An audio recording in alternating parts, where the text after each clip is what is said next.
Hello everybody. Now Rambo 2 or Rambo First Blood Part 2 doesn't need any introduction from me. Needless to say, it's an iconic action film that has influenced the genre for many years. And of course it is one of those films that really cemented Sylvester Stallone as an action hero star. So across the years, of course, we've had numerous different Rambo action figures from across all of the various different films, and many different companies have tackled this in the 1/6 scale. But today I'm really excited to be able to share with you my 3-0 Rambo from Rambo First Blood Part 2. So let's dive straight in by looking at the packaging, and I have to say I really like this packaging. The approach that 3-0 have taken to this is really top notch. So we have one of the many iconic film posters associated with this film, and I like this one because it actually has illustrated artwork. It is that painted style which is gorgeous, and I love the colours. I just love that image there. I think it's really striking of Rambo with that machine gun. Is, yeah, iconic is the word. It looks absolutely fantastic. So it's great that they replicated this and scaled it up to the 1/6 scale packaging.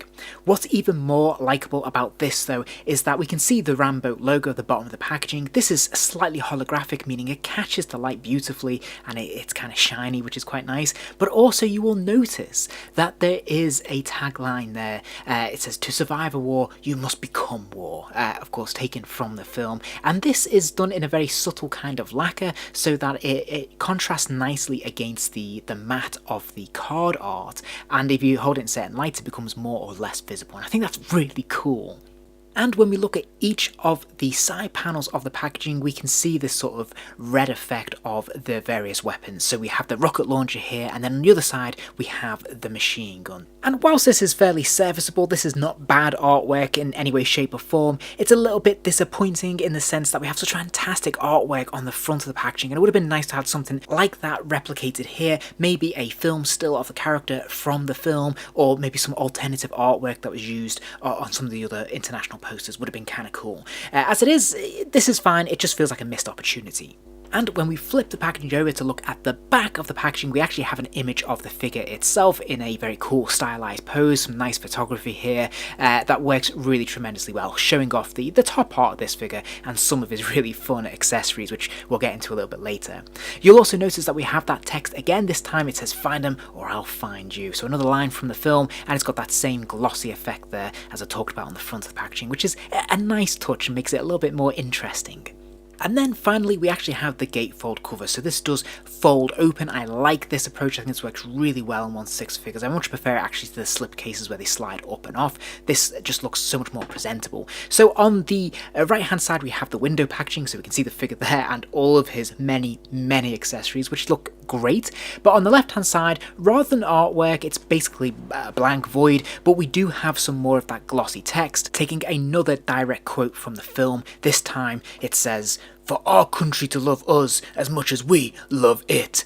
That's what I want."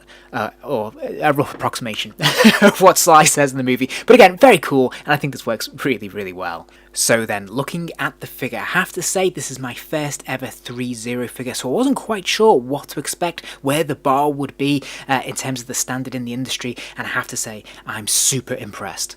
So let's start off by taking a look at this head sculpt. Now, I think they've done a phenomenal job with the likeness here of Sly. I think this is pretty much spot on. All of the proportions look screen accurate to my eyes, right down to the detailing on the scar and even the stubble around the chin. And I think they've even made a really good attempt with the hair there as well. This looks pretty much spot on. I suppose it depends on what's still in the film you're looking at, but this looks really good actually. So all in all, this is fantastic sculpting. This looks really good, and of course it's complemented by some fantastic paint apps, which just adds so much depth and texture. He really has a really genuine flesh tone to him as well, and I'm particularly impressed by the eyes, which have that lifelike quality to them. You can see there where they're catching the light as well, which is great, and I really love that sort of stare, that very determined Rambo stare that he's got, which looks absolutely fantastic. The other thing worth mentioning is that his bandana obviously is a cloth piece. They've actually managed to secure this underneath the hairpiece, so the hairpiece is obviously slotted on top. I don't think the hairpiece comes off. I haven't tried to remove it, but this is nice and secure and looks really, really good to my eyes. Now, speaking of the hair, there's not really much in the way of paint apps or washes running through this, and I think there probably should have been a lighter brown wash going through it. As it is, it feels like a matte black, which may be a little bit too dark, but I'm not complaining.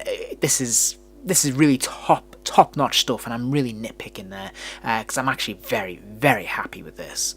Now, the body sculpting is really interesting because what you'll notice is they've actually gone for a rubber suit in the top of the torso. So this is rubber muscular padding, which works really well. Again, the way that this is produced, the way that it feels in terms to the touch, the texture, it's got a nice soft feel to it, which is good, but it also feels strong and sturdy as well, which is great. And of course, the paint apps are fantastic. It's a consistent flesh tone across the entirety of this figure, which is, not always easy to do when you're mixing and matching different textiles. So again, top marks for 3-0 for this. Where I think the figure falls down slightly with this approach, though, is that you can see the rather unsightly seams in the shoulders. Now, you can see this in the promo images. It's not like they tried to hide this, and to be fair, I'm not sure what the alternative is. I suppose to have an entire rubber suit for the upper body, but then you're going to be limited in terms of the articulation. And for a character like Rambo, you're going to want to put him in some pretty diverse poses, stretching his arms, especially when you start seeing some of the accessories you have, like the bow and arrow he comes with, which is a really nice bit of kit. We'll see that a little bit later.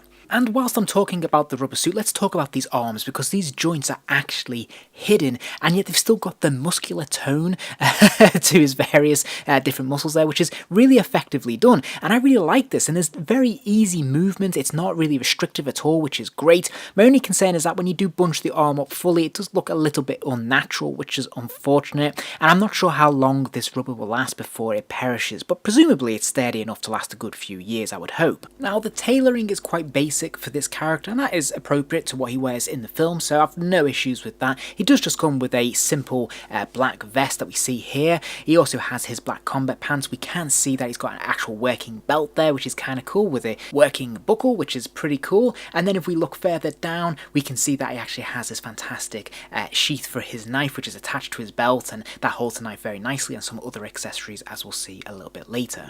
The cargo pants, whilst fairly simplistic, actually have some nice details on them. They actually have working pockets, which I always like to see in my action figures, and there's even some nice paint apps running through this to create the effect of dirt and mud as well, to show that he's been in the jungle, which is great. And we can actually see a little bit of that brown there smeared over the pockets and up and down the leg, which is fantastic. The boots are also quite simple. I mean, they're strong and sturdy, and I think that's what they've gone for here, but you can see that everything's sculpted in. So sadly, these aren't real laces, they're sculpted in laces, but their overall sculpt look really good. Again, pretty screen accurate. There's some decent paint apps here and there as well to give them a little bit more lifelike quality, which is great. There is no articulation in the boot itself, as you will see, but otherwise, this certainly does the job, and he has no issues whatsoever standing. And that's something else I wanted to address.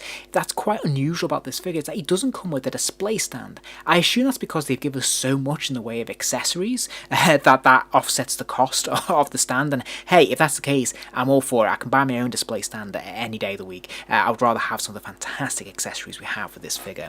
But in any case, he has no problem standing without the use of a stand to hold him in place. He's perfectly balanced, and this works really, really well. Now, underneath his sole of this shoe, you can see there is a lot more detailing here, so you can see the fine gripper there as well, which looks absolutely fantastic, and there's actually a bit more colour as well, which is quite cool and fun. You can see they've really thought around the whole holistic look of the figure, which is great.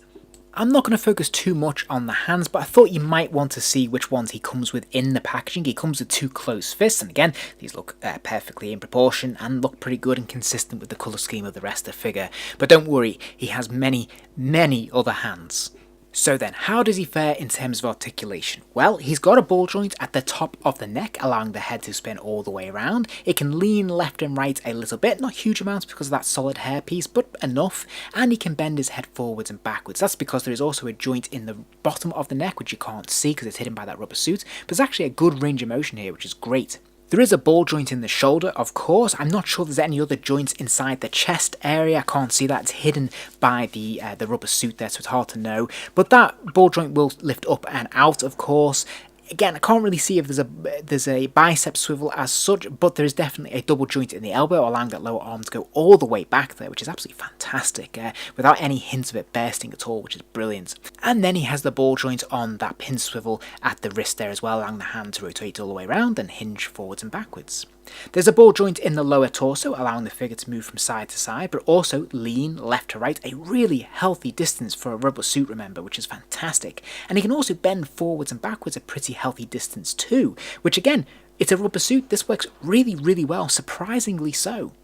Now he's got ball joints in the hips, so the legs will kick up to the side. There is a thigh swivel up there as well. He can kick his legs forwards and backwards. There's another double joint at the knee there as well, allowing that lower leg to kick all the way back. And then we have a ball joint in the ankle, allowing the foot to hinge forwards and backwards slightly and wobble left and right. But you're not going to get a huge range of motion out of this. Okay, I'm going to have to take a deep breath now as we start to cover the many, many accessories, including an additional 9 hands. All sorts of hands here. Gripping hands, pointing hands, trigger hands. I mean, you name it, he's got a hand for it, which is absolutely fantastic.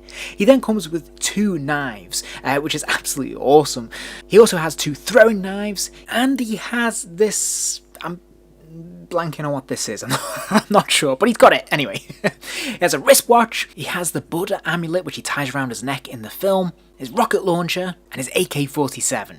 But wait, we're not done yet, because he also comes with his machine gun with the ammo belt, his bow and quiver, and 6 individual arrows. And then just for good measure, we also get his jacket as well, which again, very, very nicely tailored, quite simple in its overall design as it is in the film, but some nice paint apps in here to make it look more worn and jungle dirty, which is great. And before I take a look at these accessories in action, I also wanted to just quickly note what the figure looks like when you remove the vest that it comes with in packaging. We can see the underneath rubber bodysuit there, so it's seamless apart from the shoulders as we've discussed already, and you can see some really nice muscle definition here as well, but also some of the scars which are great, which obviously receives in the film. Again, these are very nicely painted and pretty screen accurate actually. I think they've done a really good job with these. So again, this looks really impressive in terms of that detailing, but its overall presentation is just top notch. I'm really impressed with the AK-47. I really like the wood stock that they've used there. The colorization of that makes it look, much warmer and brighter and more colourful. The ammo clip is removable and has some bullets inside, which is, nothing original. We've seen this before many times on other figures, but it's still a really nice touch. There's some nice detailing in terms of the paint apps to make it look like gunmetal, to make it feel as if it's been worn and used. And, it comes with that strap as well. And it's got some moving parts, which is brilliant. And of course, because he has so many hands, he has no issues gripping this just the way he should, as authentically as possible, as we would see on screen, which is absolutely brilliant. So they've done a really knockout job with this. Likewise, when it comes to holding his knife, he can hold it up or down, and it always looks authentic and perfectly proportioned, which is brilliant. As we saw earlier, his big knife, of course, can be sheathed nice and easily, but there's also a slip here for that other thing that I can't quite remember what it is, apologies, but that slides in nice and securely as well, and you've got an extra placeholder for this, which is fantastic. Now, the rocket launcher is a thing of beauty. This is so well done. This is like a mini rocket launcher. It's got so many moving parts and it just looks absolutely fantastic. So the little sight actually flips up and down, which is great. It also actually comes apart at the base there, allowing you to slide the missile inside. And it's got some nice detailing and some nice stickers that we see in the film as well, also applied. And I should note that that catch is actually a metal catch, and I did struggle to get that back in place after this, but I'm sure there's an act to it I'm just missing. But it looks absolutely fantastic. Of course, again, he has no issues really gripping this. His grip for this one, I think I'm using the right hand, is slightly wider than I might like, but it still fits fairly comfortably and snugly, to be fair, and he doesn't have any problems actually getting it onto his shoulder either, which is great. Now, the push daggers are quite dainty, but they actually fit into his gripping hands nice and comfortably. There's no issues there with them feeling like they're going to slip out of his grasp. They're nice and snug, and they look pretty good. And then if we take a look at his jacket, we can see that this is nicely tailored. He can get this on fairly easily by removing the hands, which I have to say are a joy. They're nice and easy. There's no issues with them snapping or worrying about them being too fiddly or anything like that. They're nice and smooth. Everything about this figure is very smooth in terms of the joints and the application, which is great. But yeah, you can easily slip that jacket on nice and comfortably there. It's a little bit stiff to get his rubber shoulders through it, but once you do, it looks pretty good. And of course, he has the machine gun with the ammo belt, and the ammo belt, of course, just slides into the top of the weapon there, which looks great. There's actually some moving pieces on this machine gun as well, which is really cool, and there's some lovely paint apps as well, giving it that very metallic look and that lifelike appearance, which is really cool. So a lot of fine detailing here that really make this pop, and it looks very impressive. And then we have the bow and arrow, which I think is probably one of the most iconic looks for this character in the film, and you know, it works really, really well. The actual string of the bow can actually move, so they actually pull back, which is great. He can hold the arrows in his grip and hold it within the sight, which is also really cool. It's a little bit fiddly, it takes a bit of perseverance if I'm honest, but it works really, really well for the overall look. It's worth the time and investment to get really striking looks like this.